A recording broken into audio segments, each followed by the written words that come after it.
Everything went fantastic. We couldn't have asked for better results. That's how Brigadier General Jeffrey VanAntwerp, head of operations for the U.S. Army Pacific, described the first test of its new precision long-range missiles from the Autonomous Multi-Domain Launcher, AML, outside the continental U.S.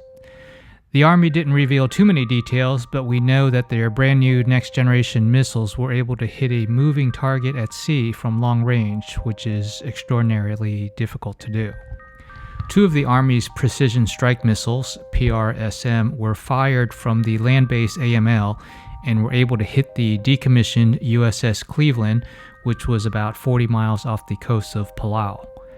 The missile test was conducted in mid-June 2024 as part of the 11-day Valiant Shield military exercise in the Indo-Pacific that involved some 10,000 American and Japanese troops. Developed by Lockheed Martin, the PrSM was designed to replace the U.S. Army's ATACMS missile and was originally planned to have a range of just under 500 kilometers, 310 miles, because of the 1987 INF treaty between the U.S. and Russia, which banned ground-launched missiles and launchers over 500 kilometers.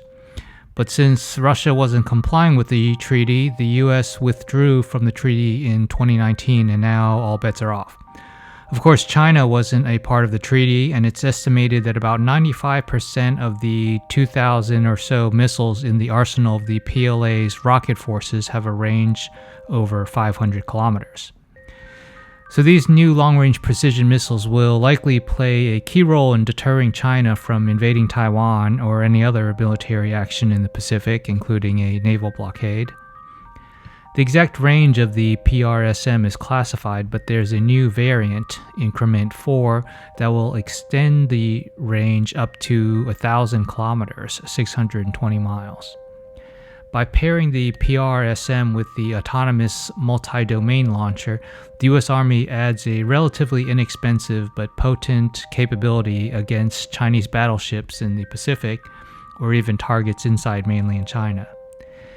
The AML is essentially an unmanned robot HIMARS, which is small enough that it can be easily transported on a C-130 airplane and hidden on the small Japanese and Philippine islands close to Taiwan. It can be driven and operated remotely and autonomously without putting ground crews at risk from any counterstrikes. The HIMARS can only hold one ATACMS missile in its pod, but can hold two of the smaller PrSM missiles.